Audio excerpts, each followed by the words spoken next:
제가 이번에 가지고 온 종목은 카카오뱅크를 가지고 왔습니다.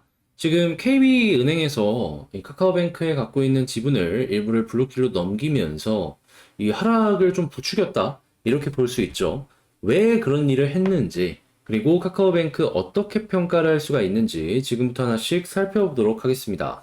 일단 가장 먼저 카카오뱅크가 어떤 상황인지를 좀 봐야 되겠죠. 했을 때 이 리포트가 최근 8월 4일 하나투자증권에서 나왔는데 이 김도아 애널리스트님께서 작성해주신 이 내용 하나씩 살펴보도록 하겠습니다. 일단 제일 먼저 목표 주가는 하향하는 이러한 투자 의견이 나왔어요. 홀드인데 목표 주가 하향? 이건 저는 매도나 다름없다라고 생각을 하거든요. 자, 그러면 이제 자세한 내용을 한번 살펴보자면 제일 위쪽 이런 내용이 나오고 있습니다.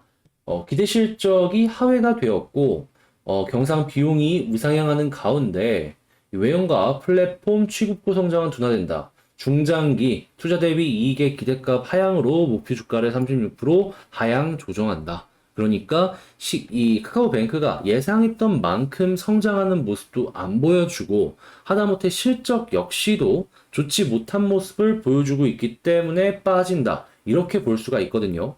그러면 이제 총체적 난국이라고 평할 수 있는데 이게 어떻게 보면 정말 큰 악재라고도 볼 수가 있는 게요. 일단 아직까지는 카카오뱅크는 테크주 취급을 받고 있습니다. 기술주 취급을 받는 거예요. 자, 그런데 기술주가 올라가기 위해서 가장 크게 신경 쓰는 게 뭐냐 하면 매년 성장성이 어떻게 유지되느냐예요. 근데 성장성이 꺾인다?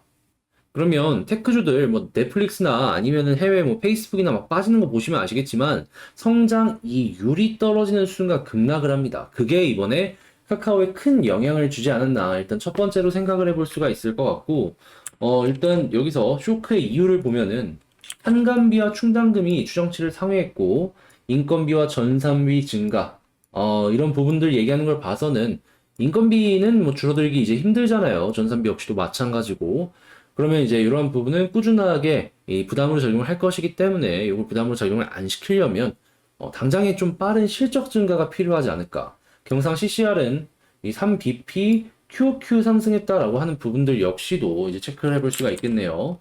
자, 그리고 이제 모든 것의 핵심은 전 이거라고 봅니다. 성장의 둔화. 일시적으로 좀 꺾이는 모습들 뭐 보여줄 수 있다라고 생각을 합니다. 근데 예상치보다 계속해서 안 나오는 모습이 보여지게 된다면은 성장은 계속하지만 성장률 자체가 둔화가 되면서 어느 순간 아치를 그릴 가능성이 존재를 한다라고 생각을 하거든요. 지금 은행주들 평가하는 PR이나 이런 거 보시면 아시겠지만 되게 낮습니다. 자, 근데 카카오뱅크의 PER 몇이죠? 지금 올해 예상이 47.9입니다. 거의 한 10배 비싸게 평가를 되는 거예요. 근데 왜 10배 비싸게 평가가 되고 있는 것이냐? 테크주라고, 높은 고성장주라고 평가를 받기 때문이에요. 근데 이러한 부분이 재평가를 받는 순간 깨 해버리는 거죠, 뭐. 자, 그렇게 현재 이제 카카오뱅크의 한계가 조금 보여진다, 라고 이제 보여지다 보니까 이번에 국민은행이 블록딜 체결로 이 카카오뱅크의 지분을 넘긴 것이다라고 생각이 들고요. 자, 그래서 여기가 끝인가라고 하는 의견이 많아지다 보니까 오늘 또 이렇게 하락이 나왔다라고 보시면 되겠습니다. 자, 그리고 수급을 한번 살펴보게 된다면 최근에 꾸준하게 외국인 매도세가 있긴 했어요. 오늘로써 거의 한 5거래일인데 오늘 다시 투신이 들어왔다라고는 하지만 추세를 바꿔줄 만큼의 이러한 수급인가에 대한 부분은 이 의문점을 띄고 볼 수밖에 없는 상황이다. 이렇게 생각이 듭니다. 그렇게 만약에 여기서 본격적인 상승을 위해선 이 두 군데에서 계속해서 매수를 넣어줘야지 그래야지 조금이라도 편하게 볼 수 있지 않을까 싶네요. 자, 그러면 일단 차트를 보면서 우리가 여기서 만약에 벗어나기 위해선 어떤 걸 봐야 될지를 생각을 해보도록 할게요. 일단 가장 먼저 첫 번째로 지지라인이 어디 있는지 이걸 살펴봐야 되는데 지금 저점을 계속 이탈하는 모습을 보여주고 있기 때문에 지지라인 딱히 볼 게 없습니다. 그래서 일단 요거 이전에 바닥권 여기 어떻게든 회복을 시켜주려고 하고 있잖아요. 여기가 지켜지는지 안 지켜지는지를 첫 번째 지지라인으로서 생각을 한번 해보면 좋을 것 같고 만약에 지켜진다 라고 한다면 이제는 또 어떤 걸 보면 좋을까? 이걸 생각을 해보면은 61선 여기 부분을 확실하게 이제 돌파를 해준 게 요때 한 번인데 그래도 약간이나마 이게 돌파하고 올라가는 모습이 보여줬었단 말이죠. 근데 121선 돌파를 못하고 빠졌어요.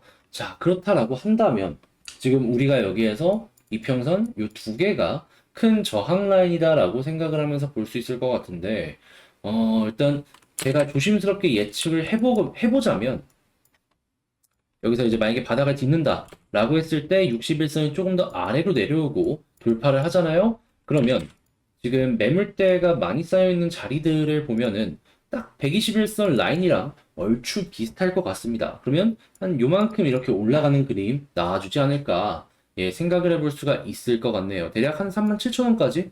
그러니까 어떻게 보면 퍼센테이지로 보면 되게 높은 퍼센테이지긴 한데 그것도 61선을 돌파하고 나서야 기회가 오지 않을까 이렇게 볼 수가 있는 것이죠.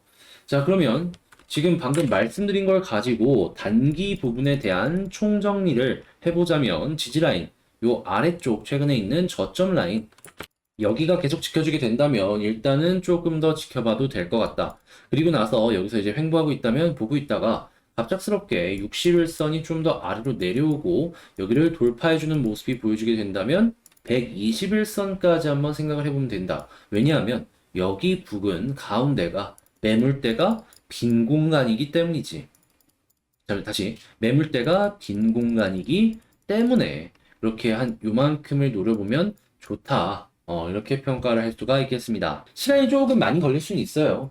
그래가지고 일단 인내심을 가지고 자리 지켜줘야 될 때 지켜주는지 뚫어줘야 될 때 뚫어주는지 꼭 봐야 될 것 같은데 이런 부분들 여러분들께 도움이 되었으면 좋겠다라고 생각을 하고 저도 최대한 좋은 얘기를 하고 싶지만 아무래도 있는 그대로의 사실을 말씀을 드려야지 여러분들이 선택하시는데 더 도움이 될 것이다라고 생각을 하기에 제 개인적인 생각, 제가 보이는 대로 그대로 말씀드린 거니까 너무 나쁘게 생각 안 하셨으면 좋겠고요. 자, 그럼 전 여기서 이만 마치도록 하면서 다음에 더 좋은 영상으로 다시 찾아뵙도록 하겠습니다. 끝까지 시청해주셔서 감사드리고요. 구독, 좋아요, 알림 설정까지 한 번씩만 부탁드릴게요.